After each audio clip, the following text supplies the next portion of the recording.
Okay. What's going on, people? It's your boy Brandon Brevon Towns, host of that show called Sports Plus Life. Y'all already know what's going down today, bruh. So guess what? Turn it off, turn it all the way off, boy. Hey, what's going on, everybody? What is going on? Allow me to reintroduce myself. My name is Brandon Brevon Towns. This is Sports Plus Life. This is that there sports podcast where we talk about all of the necessary things that need to be discussed in sports and life as well, because we all know it's 2020. This is 2020. Even though we in the second half, we're in the fourth quarter of 2020, 2020's been a bitch. It's been the year that just keeps on taking. And but I'll get into something in a bit. And but how's everybody doing today? It's in the evening now, so you guys who listen to this probably won't listen to it until probably tomorrow, But I'm going to make this one kind of short and sweet. You know, I got to go downstairs and cook dinner, too. I don't want to cook dinner too late for my kids because today was the first day of school, virtual for a lot. I know virtual for my kids. And I know everybody will give a hallelujah and an amen once these kids can safely go back to school, though. You feel me? But it is Tuesday, September the 8th, 2020.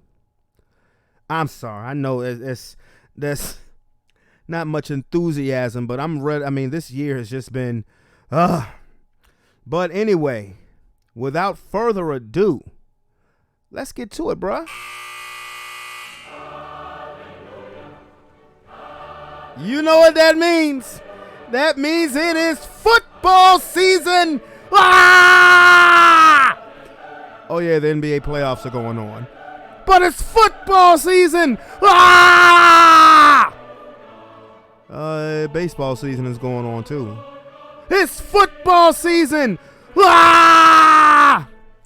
Serena Williams won her last match. Nah, I ain't gonna do Serena like that. Yeah. You keep winning, baby. Keep on winning, baby. But I think you guys get what I'm trying to say. It's football!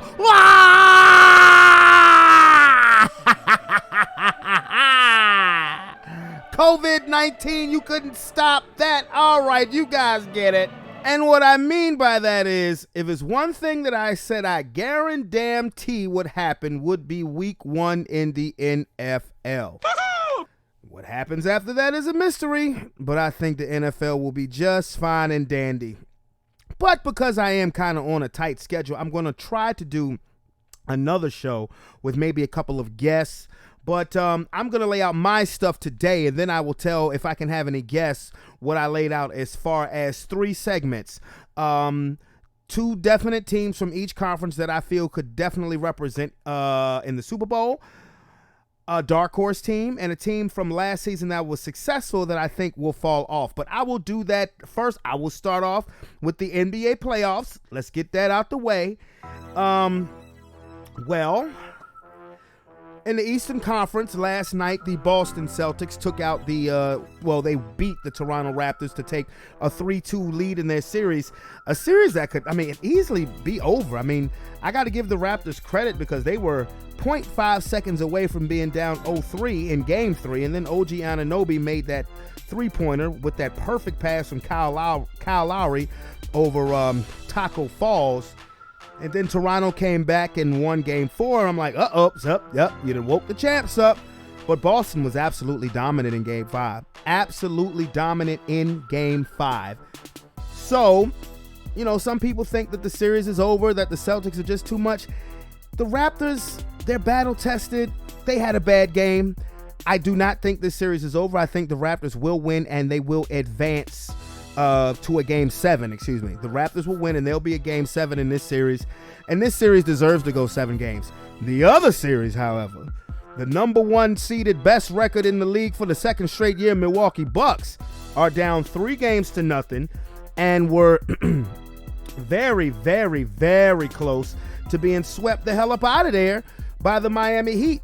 They were down 3-0. Miami's just been flat out better. Now, I do think that this is where the bubble kind of plays a part because, home court doesn't matter as much. You're seeing really you're seeing the better team.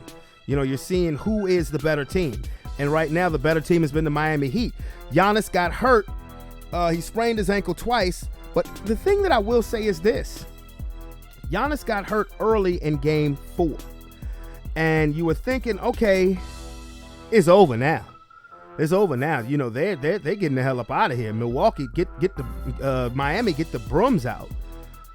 But something happened in that game that, unless you want major changes in Milwaukee, and even still you may need major changes in Milwaukee, something happened in that game that needs to happen for the Bucks every game. Chris Middleton took over. Chris Middleton kept his team alive. And what I like most about what Chris Middleton did when the game was on the line and he made the clutch 3 of the game to basically ensure that the Bucks would live to see another day. Eric Bledsoe looked like he was calling for the ball. He said no. You looked at him, read his lips. He said no. And that's what I like. No, this is my ball, my game, my team now. The fuck out the way. I'm doing my thing. Bang, 3-pointer. We're still alive. Do I think Milwaukee's going to win this series? No. But they're winning right now, though. They're up 13. And what I think, now I will say this. If Milwaukee wins tonight without Giannis, that means the Bucks have found something. Because what I noticed when Giannis went out is that all of a sudden, players were playing more freely.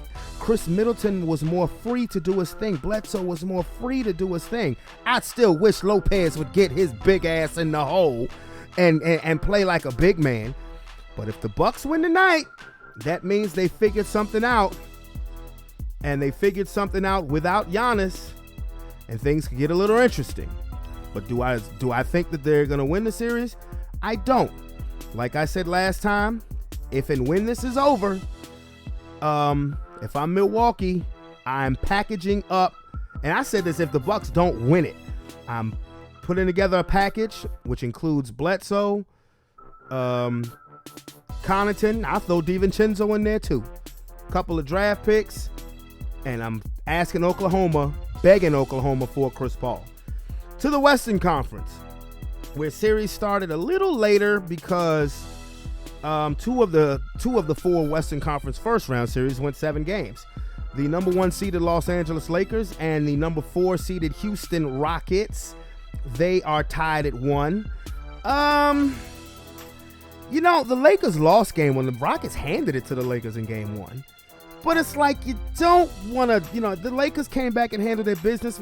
Logic would tell you that the Lakers should kick the crap out of Houston because they're simply bigger. Anthony Davis should average 40 in this series. But, Houston looks like they could be very pesky, but the Lakers should win. Now, I actually think that the Lakers are going to lose tonight, but I still think the Lakers will win in 6. Rondo is back. That's a big boost. So yeah, I think, but the Lakers, one thing I'm saying about the Lakers, and I'm a Laker fan, the Lakers are beatable. This Lakers team is beatable. The best team in the NBA plays in the other Western Conference round. Excuse me for hesitating. The Clippers beat the Nuggets in a very entertaining game yesterday. That was game 3. Their series was tied up at 1. Now the Clippers are up 2-1. The Clippers, they just, I don't know. It's like, it's hard to be a defensive stopping team in this version of the NBA. But the Clippers got it, man. Kawhi to me is the best player in basketball right now. He is. And so, but the Nuggets, like I said before, they're about a year away. If Michael Porter Jr. can be more consistent, the Nuggets are in there. Trust me when I tell you. So, that will be that. And basically, now let me get on to football quickly. Okay. Thursday night's game is going to be the first one between the Chiefs and the Houston Texans. Let me make this quick. Okay. Bottom line, who do I think for the NFC, who would I make the favorites to come out of the NFC? NFC is stacked, so it's kind of tough. But I would have to say the favorites for me to come out are the New Orleans Saints and the Seattle Seahawks. I know Tampa Bay is loaded. I know that. But just because you load up with a bunch of talent doesn't always mean that it shows itself on the field. I know Tom Brady's a quarterback, but it's 43-year-old Tom Brady. He definitely has more weapons than he's ever had at any point in New England. I predicted he would go to Tampa Bay. I think the Bucs are going to make the playoffs, but if I were to say two teams who I think would definitely, to me, have the best chance of going to the Super Bowl as of right now, I'd have to say the New Orleans Saints and the Seattle Seahawks. My dark horse team in the NFC, I actually believe it's the Atlanta Falcons. I think the NFC South is maybe the best division in football, but that's tough between them and the NFC West. Maybe I probably have to give the West a slight edge because I think Arizona is better than Carolina. But I think the Falcons are going to be a dark horse team. I think Matt Ryan and Julio Jones, they definitely have something to prove. They've never appeared to recover from the 25-point blown Super Bowl lead a few years ago. Todd Gurley is there. He played college in the state of Georgia, so it's a homecoming for him. He has something to prove. A lot of people think that he's shot, that he has arthritic knees, and think that he doesn't have anything left. I think that playing back in Atlanta will definitely be a boost for him. I think Atlanta is definitely a dark horse team. Now, the team that I think from the NFC that had success last year that I think is going to definitely take a step back, right now I think it's going to be the San Francisco 49ers. Matter of fact, I wouldn't be surprised if the 49ers didn't even make the playoffs this season. I think their defense will be great, but right now, where are your weapons? Outside of Kittle and your running backs, where's your weapons? Deebo Samuels broke his leg. He's out for a while. You didn't keep Emmanuel Sanders. You let him go to New Orleans. So I truly think that the 49ers are going to take a step back, and I think Seattle is going to win that division. For the AFC, it's pretty more cut and dry. I think obviously the Chiefs and the Ravens have the best chance out of the AFC. My dark horse is the Houston Texans. The only reason why I did not say the Pittsburgh Steelers, because I know they're going to be better if Ben stays healthy, because they have maybe the best defense in the league. But I say the Houston Texans is because, one, congrats on Deshaun with his new contract. I say the Texans because people crucified this team, or at least Bill O'Brien, for getting rid of DeAndre Hopkins. And rightly so. You don't get rid of a top 5 wide receiver for pretty much nothing.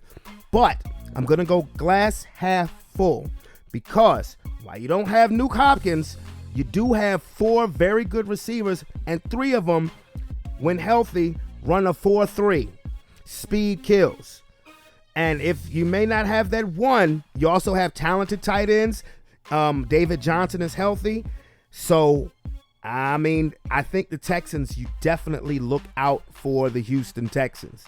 Because nobody one-on-one can cover Brandon Cooks. People have forgotten about this dude.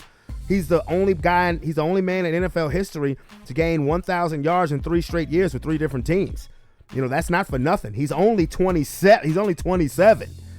You know, he can flat out fly. Will Fuller, he's the big question mark, because he seems to have a problem staying healthy. But Will Fuller can fly. Kenny Stills can fly. Randall Cobb is a damn good slot receiver and possession receiver. Watch out.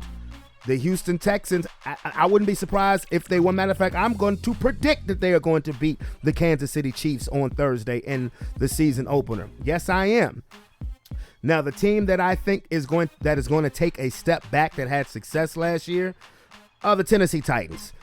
Even you didn't give Ryan Tannehill Mahomes money or even Deshaun Watson money, but you gave him too much money. You know, he needs to give half of his contract to Derrick Henry. Glad you squared him up before the franchise deadline hit, but you're going to find out quick that you overpaid Ryan Tannehill. I don't see the Titans even making the playoffs this season. So, I will get into more later. I will definitely try to do another episode this week, but I do have to go cook my kids something to eat. It is a school night. So, with that being said, where the buzzer, where the buzzer, where the buzzer? This may be the shortest episode of Sports Plus Life ever, but you know what? I made it short. I made it sweet. Hopefully, I made it entertaining. It's your boy, Brandon Brevon Towns. Don't hesitate to hit that subscription button and become part of the Sports Plus Life fam. I'm out this bitch. Peace.